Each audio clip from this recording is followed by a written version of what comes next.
Yeah.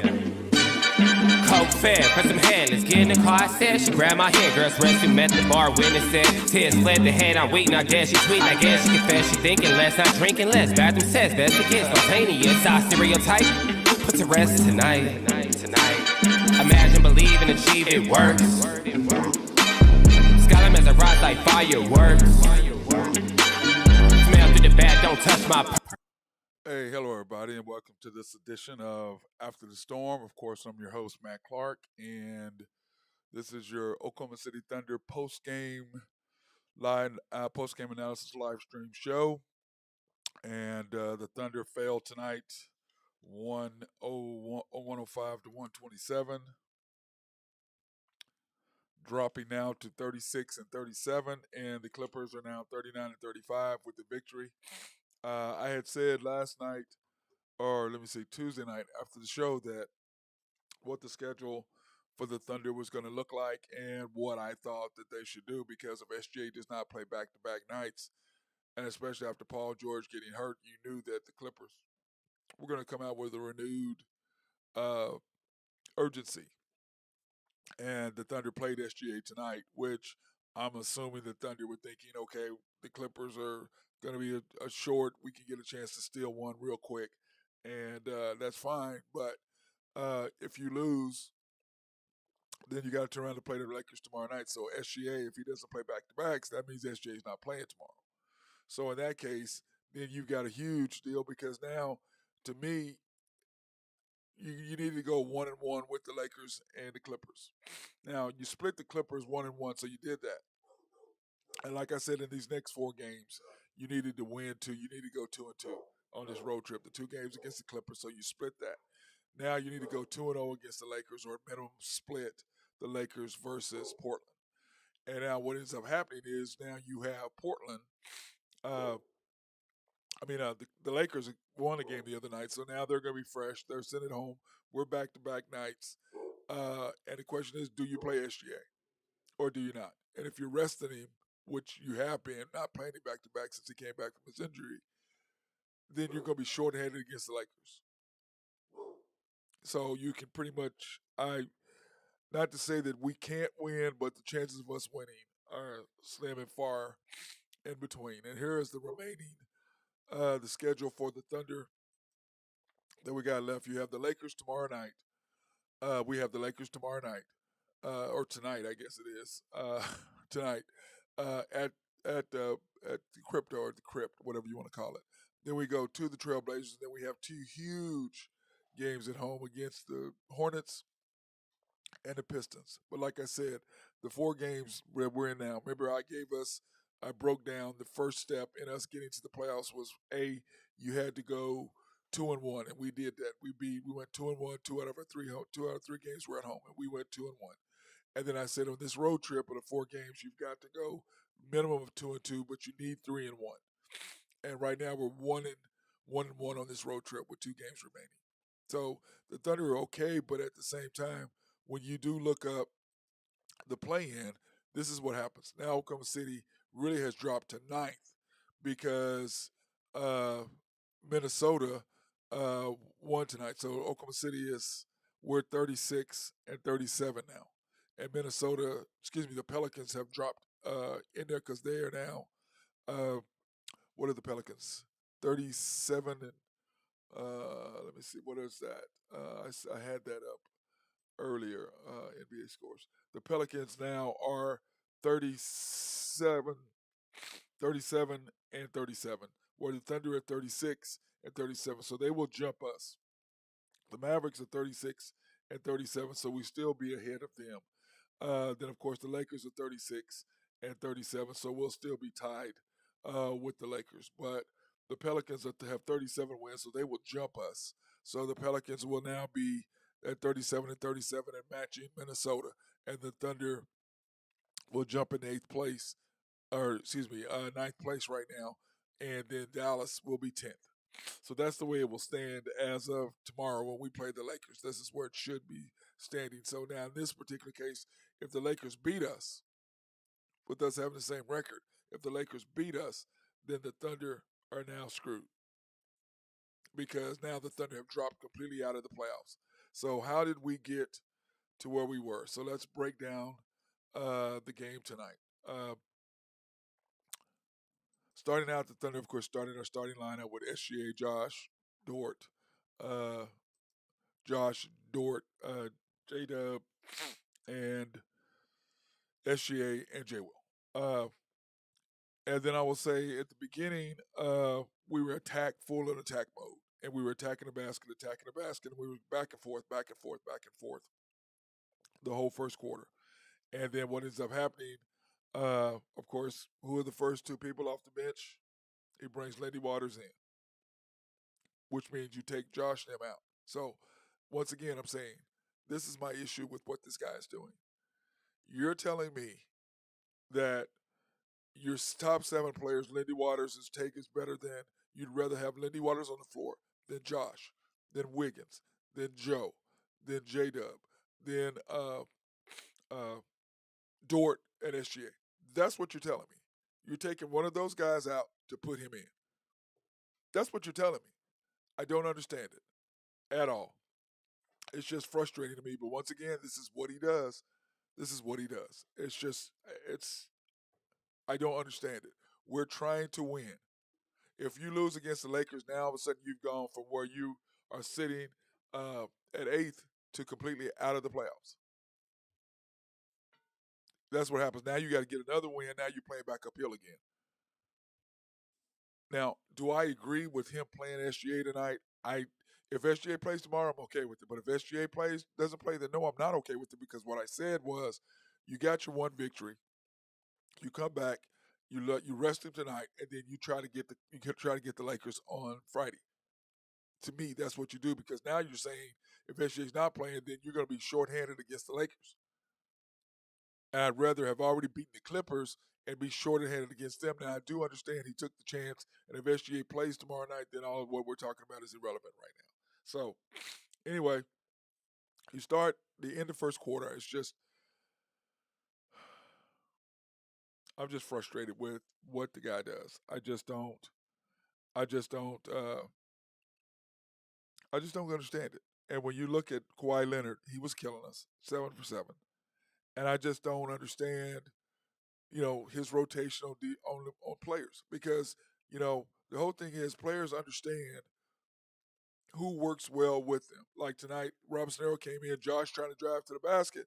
Robinson Arrow's coming through and then, cutting off Josh coming to the basket. Why? Because he's not used to playing with them. Once again, you have a rotation, everybody understands where they are, and you're completely screwing the rotation up with who you're putting in the game. These guys aren't used to playing against each other. Cut it down to your rotation of guys who are used to playing with each other. That's what you do. You build the continuity, and you have zero, because there's 2 or 3 times that people are getting in the way and crossing over, and I'm just like, it's chaos, because you don't have the right people in the game doing the things that they need to be doing, playing in the right positions. And once again, it is our great coach. So at the end of the first quarter, the Thunder were down by 7, 36 to 29, or 29 to 36. The Clippers were 3 for 4 for 3, and we were 3 for 7. 63%. I mean, just no defense at all. We just had no perimeter defense whatsoever. It was just very frustrating, and I just don't. Putting Waters in before Wiggins is just blow. I just don't understand that. He's one of your best wing defenders, and you don't. That just blows me away. 54% for us, 7 rebounds to 9 for them, 16 points in the paint, because we were moving without the basketball. We were attacking early, and then all of a sudden we stop attacking and start shooting threes, which is what we do. 4 turnovers to 3, 0 points from our bench. 0 points from our bench. None. Isaiah Joe, none. Waters, 0. It's just frustrating me. I'm just not this is gonna be a short show, because I'm just not going to get into it in detail, because watching this guy coach is just mistake after mistake after mistake. It's just frustrating. So you start the second quarter with Isaiah Joe, Wiggins, J Dub, Jane, and Sarge. That's who you start the second quarter with. And I'm like, okay, this is going pretty good. We were clawing back into the game, 34-42. And then you've got Dort, Josh, Jane, Wiggins, and Robinson Earl in the game at that point. And I'm going, okay, what are you doing with this? And you're going back and forth, and the Thunder are in the game, and we're back and forth, back and forth. Then all of a sudden, you bring in SGA, and it's 37-43 with 6 minutes to go, which is about what he puts SGA in there these days. Mr. Menace manager himself. And you've got SGA, Jane, Wiggins, Robinson Earl, and Lindy Waters, once again, his boy playing. Now, at this point, Josh doesn't see the floor again. Josh doesn't see the floor. He plays Lindy Waters the whole end of the second quarter. Your second best player on the team, you sit for 6 minutes for a G League player. Don't understand it.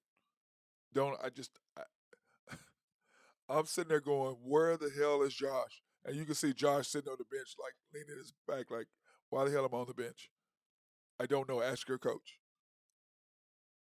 And then what does Lindy Waters do? It's 54-52. And I believe that J Dub got fouled underneath, but there was no call. And then Lindy Waters uh, uh, crashes into Russell Westbrook with 2 seconds to go.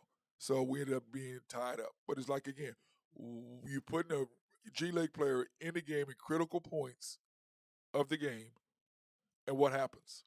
He does a stupid foul. Josh is not on the floor. Josh had been killing him. He was working him all night, working him up that whole time, and then you don't play. What was he? I think he was like 4 for 9 with 15 points or with 9 points, and he's not in the game. And I just don't understand it. And like I said, I like Lindy, but there's no way in hell I'm going to put Lindy Waters in front of my top 7. He needs to be on the bench. He needs to be on the bench. He should not be playing, especially in a game of this magnitude. If you're going to play an SGA and you're not playing him tomorrow night, then you want to stick with the guys to get you past whatever. Then you can play the bench players tomorrow because you all of a sudden you're 2-0 on this road trip. So if you lose tomorrow, whatever. Now it's a completely different mentality now. Because to me, it's like, okay, well then don't play SGA and play everybody, whatever, which is fine if that's what you want to do. Manage the minutes for your top guys tomorrow night against the Lakers and go all in. But you went all in tonight, and it cost you because of your coaching decisions. Having Lindy Waters in there, not playing Josh, sitting him for 5 minutes or whatever in the second quarter. I with him, Josh doing work, and Lindy commits a stupid foul to tie the game up and to give them some momentum. So at the end, at halftime, the score is 54-all. Clippers are 6 for 14 from three-point land, 50% from the field. 21 rebounds to our 25. We're 46%. Excuse me, I'll just go ahead and give their stats. 12 pips, 9 turnovers for them. That was a lot of turnovers. The reason why we were in the game because we were just turning them over left and right, and they were very careless with the basketball as well tonight. Thunder 8 for 20 from the field, from 3, 46% from the field, 25 rebounds to their 21. So we had a 4-point advantage in rebounds, a 10-point advantage with points in the paint. And then, of course, we only had 2 turnovers. And thank God the bench actually came through in the second quarter and got us some threes, knocked down the 3 threes in the second quarter. And so it was 14 to 9 at that point. But once again, you gave them momentum by doing what you did. Us could have been up 2, with them throwing in some sort of miraculous 3-point shot, which I'll let Russell shoot that 1,000 times. And instead, Lindy Waters fouls him. Dumb foul. But once again, the coach put us in that position for that to happen. Josh should have been on the floor. That would not have happened had Josh been on the floor, but Josh, once again, was sitting for Lindy Waters. I guess this guy just made up his mind Lindy Waters is going to be a great player for whatever reason they're playing him. I don't get it. I really, truly don't understand it. If you want to win, he can't play. It's just that simple. He's got to be a roll reserve. Like, he should have played a bunch tonight when the game got out of hand. But if you'd have been playing the right players at the right time, that wouldn't. And I'll explain what happened here in the third quarter. I want to take this opportunity to thank our sponsors, Collaborative Logic, for them keeping us up and running And if you have any IT solutions, they are the people to contact. If you need computers, they can do that. Networking, they can do that. Software written, they can do that. Building websites, they can do that. So if you have any needs for any of that, contact my guy Russell Williford at Collaborative Logic. If you have any needs for engineering, surveying, or planning, my guy Mark Long is the guy for that. Oak Grove Trucking and my boy Jose Fierro. I think he's going to be up running around up there in Tulsa doing some work up there. Greg and Max Neffy appreciate everything they do for me as always, supporting everything that we do, from the Matt Clark Academy to MC Sports Network. Last but not least, YNB, the bank that makes things happen, family owned and operated since 1912. They're an equal housing lender, member of the FDIC, and also our sponsor for us to go and do remote live streams at Black, minority, and women owned businesses in the OKC area. You can pre-qualify online at www.ynbok.com. That's www.ynbok.com. Or you can go in and see the guys because they are a personal bank and they prefer that you come in and see those guys, and you can come in and see Joe Horn, Nathan Taylor, or Carson Wright at the main bank at 401M, which is downtown Yukon, or YNB East, which is just about 2 mile and a half, 2 miles east of them, off of the Yukon Parkway and 66. The YNB Mustang location at 218 North Mustang Road. YNB Parkway, which is right off Garth Brooks Boulevard and I-40. You can't miss it. It's right there in front of the hospital, right across the street from Louis, so you can't miss it. Then, of course, the bank that I always go to, YNB Peoples, 6201 Northwest 63rd and Bethany, between MacArthur and Rockwell. Please go by and see my guys over there, and let them know, tell you Matt Clark sent you. Appreciate that. So anyway, start the third quarter, which is usually a very good quarter for the Thunder. The Thunder are one of the leaders in the NBA.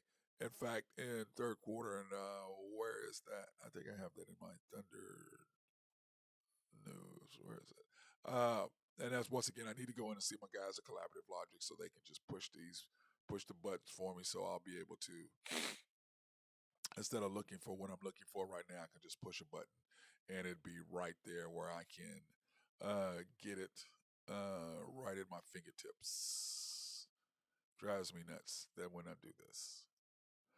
But anyway, here are the Thunder stats. You can see third quarter, we are second in the NBA, averaging 30 points a game and only giving up 28.3, which is 10th, which is really, really good. That's 10th out of 30 teams. So I really like what the Thunder are doing when it comes to that. And of course, let me raise that up a little bit. You can see that our back-to-backs, which is of course we're in our first to next to last back-to-back, Clippers and Lakers. Clippers tonight, Lakers tomorrow night, and then of course next Tuesday and Wednesday the Hornets and the Pistons at home.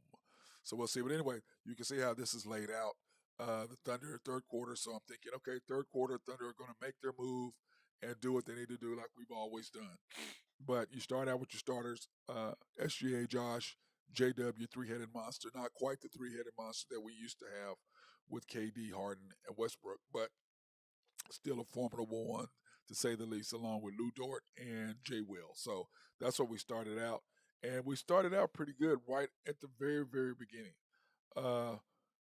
I liked what we were doing. We were attacking the basket, moving without the ball, just doing all the little things. So I was really, really happy. And then all of a sudden, they got two straight and ones, the old fashioned way. Then got another and one. And they had three and ones, which just really killed our momentum, gave them some momentum. But at that particular time, it was still only 61-64 at this point. So we're rolling along. And then all of a sudden it's 76-78 with 2 minutes and 40 seconds to go. And he takes out SGA at the end of the quarter. And I'm just going, are you serious? You're taking SGA out at the end of the quarter when we need to score. You're taking SGA out. Are you kidding me? Unbelievable. Frustrating to me. I don't understand it. I don't. You keep SGA in at all quarters, And with 2 minutes to go, we're down 76-78. What happens? In 2 minutes and 40 seconds, they go on a 14-4 run. Once again, you make a mistake about who you have in the quarter right before halftime, who you had in the game, your patterns on who you have in the game. It was a dumb foul to send us to halftime tie. Then you take SG out with 2 minutes to go, down two. Why would you do that? He's the best, one of the second. He's actually the second best closer in the league behind De'Aaron Fox. But you take him out.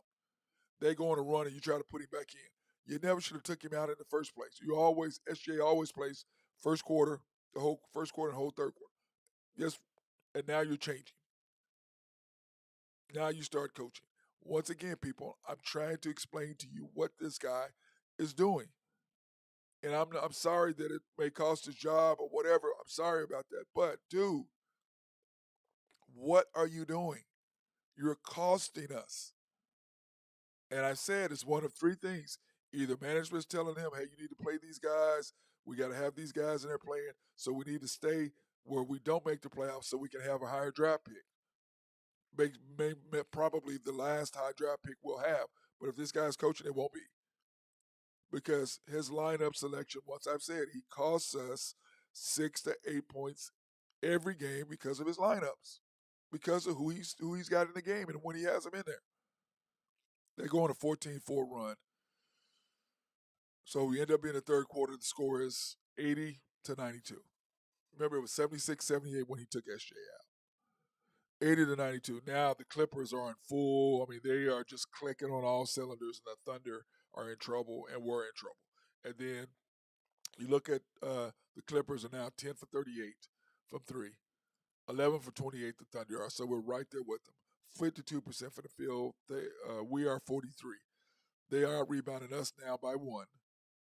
And then, of course, we're still up 8 in the category of points in the paint simply because, I mean, when Kawhi is not in there, everybody else, they're just shooting up threes left and right. They made 10 of them.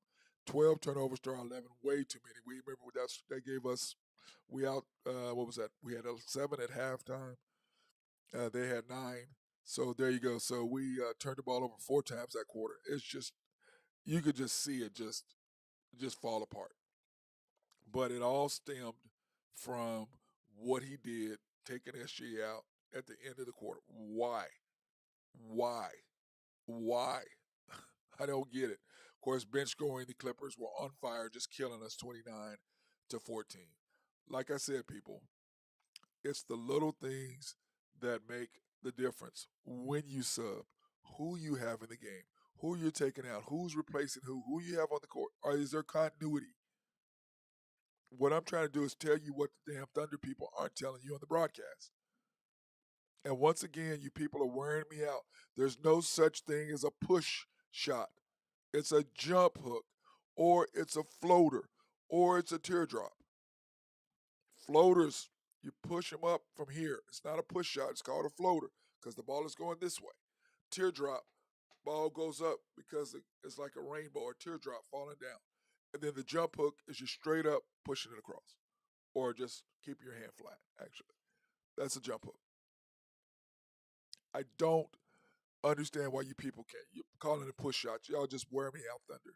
Along with the coach who just cost us the game. You cost us. Gave them momentum going into halftime.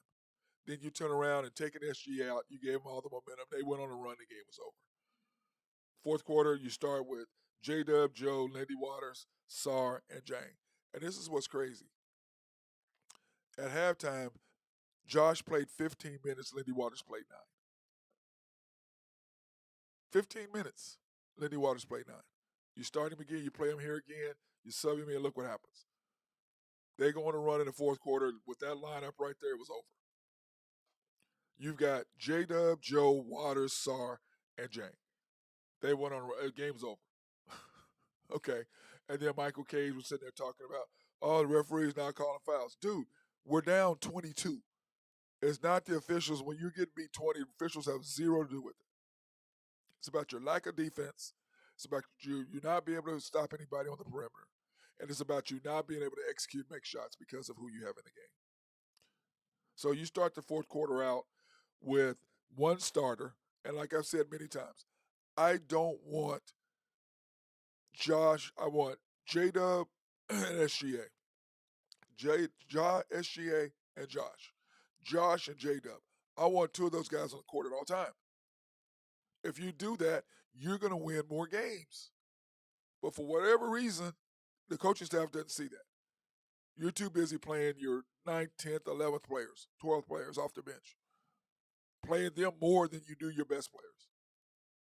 It's not rocket science. It's SGA, Josh, J Dub, Dort, J Will, Isaiah Joe, Wiggins. That's your 7. Then it's Sarge, or or uh or Jang. Or Jang. You can see Jang was overmatched. Robinson Earl was overmatched tonight. Jang was scared. He's not ready yet. When guys from European come over to play, they're not ready. They're just not. They're not ready for the physicality. They're not ready for the trash talking. They're not ready. They're not ready to be pushed around. They're not used to it. That's why it's important they come to college, get used to the physicality of the game and the trash talking and all that, so that by the time they get to the league, it doesn't matter. Anyway, here's the final score: 127-105. Clippers are now were 18 for 37. 50% from the three, but of course a lot of this was trash time. So that doesn't really matter to what it really is saying. Okay, so don't really even look at that. 56% from the field. They were constantly right at that at 50% all game. We could not stop them. 42 rebounds, 38 pips. Excuse me, 15 turnovers. Oklahoma City 13 for 39. You can't really look at that because the game was over. 44% from the field, 40 rebounds, 46 pips, 14 turnovers. Bench scoring, Clippers outscored us 51 to 30, and a lot of that came at the end of the third quarter and the beginning of the fourth. The game was over. The last 2 minutes and then the first 5 minutes, the game was over. Absolutely over. And when you look at first quarter and end of game, here's the difference between the first half and second half. The Clippers end up being 12 for 23 from three. The Thunder were 5 for 19 from three. They ended up shooting 56% over 50. We dropped in field goal. We were out rebounding them by 4. They ended up out rebounding us by 2. We were up by 10 in points in the paint, and we ended up beating them by 8. And then, of course, turnovers. We had a 2-point advantage in turnovers and ended up having a 1-point advantage. They were 5 points ahead of us at half in bench scoring. Ended up 21 ahead in bench scoring. And when you look at the box score, which is irrelevant, really. I mean, SGA only played 27 minutes. Josh, 26 minutes. Dort, 30 minutes. J-Dub played quite a bit. J. Will, 26 minutes. Played really good tonight, I thought, overall. With 8 points, 9 rebounds, 4 assists. J-Dub, what do you have? 16 points, only 3 rebounds and 4 assists. Not bad. Shea, in only 27 minutes, had 30 points, 10 for 15. Doing what he does. 4 rebounds, 3 assists. And you can see where he adjusted to them quite a bit on what they were trying to do with him. But he did have 3 blocks. Josh Giddey, in 26 minutes, had 18 points. Josh, I'm just saying, he was rolling. So he only played, remember, 15 and a half. So he played 9 minutes in the second half. 9 minutes. Josh played 9 minutes second half. Unbelievable. Lou Dort, 30 minutes, he had 3 points. 1 for 11. He was missing wide open threes and it was just typical Lou. He's just not a scorer. And if he concentrates on defense, it's going to cost you on the offensive end, which I'm okay with. I just don't want him shooting that many times. Sarge didn't help us at all. 3 minutes. He's he's strictly about matchups on who we're playing against, what he does. Jeremiah Robinson Earl, 2 for 5 with 4 rebounds. Just getting in the way. He's just not who he was. And then, of course, the coach's golden boy, Lindy Waters, 22 minutes. He had 6 points, 2 for 7 in 22 minutes. Jang played pretty good tonight, 4 for 6. He does have, like I said, I'm not going to say anything really about him until the middle of next year. Then I'll be able to get a good beat on him. But he's a rookie. He hadn't played a whole lot. Sar, 8 minutes, 1 for 1, 2 rebounds, 1 assist. Trey Mann came in 9 minutes, and then of course Isaiah Joe 17 minutes and 0 points. That's right, 0 points. Now he did get hit with an elbow by Russell Westbrook, not on purpose. Of course, it was a complete accident. Putting his face by his elbow. So Isaiah Joe just wasn't right all night long, and you can see that. 0 for 4, 0 for 4, just zeros across the board, 1 assist. And then Wiggins, of course, in 13 minutes, 3 points. I don't understand this guy. It's he just the more I look at him and the more I'm just watching the game going, what are you doing? And then I've got friends we're texting back and forth. They're like, why does he have this lineup? I don't know why he has the lineup because of who he is. I think he is over his skis.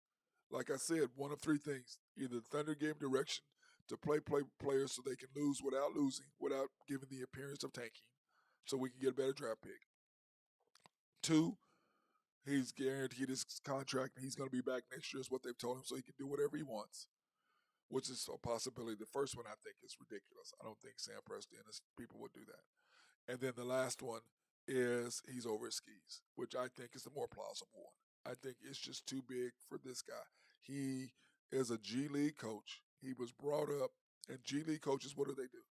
They help get players to get better to take them to the next level, to the league. When they get there, then they move on away from him. That's what's happened. He's done a great job of nurturing these guys to this point.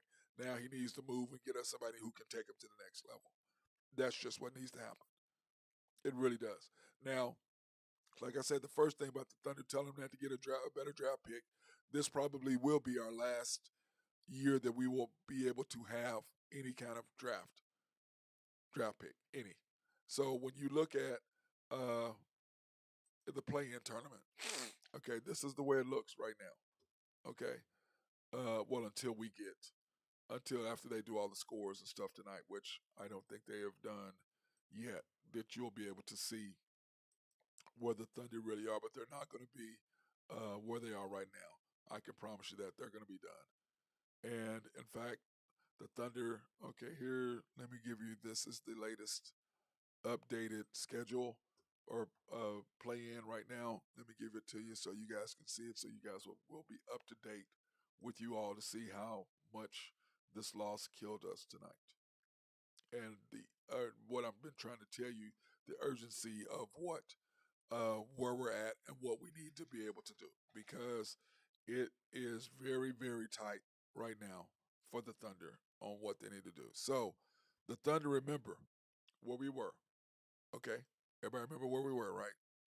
Now this is where we are now. The Thunder are no longer in the playoffs. Thunder are no longer in the playoffs. And then we play the Lakers tomorrow night or tonight, however you want to look at it. So when you do that, the Thunder could be very well 36 and 38 right now. And they're for sure out of playoffs because look, Lakers are 36 and 37. The Pelicans are 36 and 37.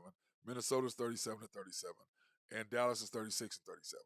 And like I told you before, remember when we lost that game to the Pelicans and I said how important that loss was when we should have beat them? Now it's come back to haunt you. Remember I was telling you how we had a chance to beat Minnesota and that loss came back to haunt you.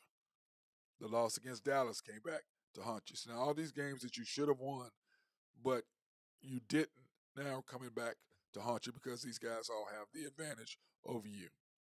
So this is where the Thunder stand right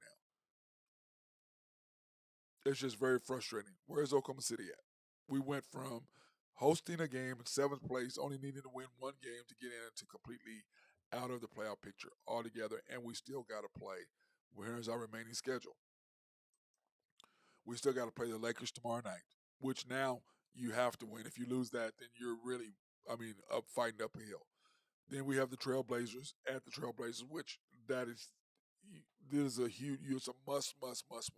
Then you've got the Hornets and Pistons, must wins. And like I said, the Thunder in the last 10 games, you have to go 6-4 minimum just to get in, and probably 7-3 to really secure a position in the playoff picture into the play-in.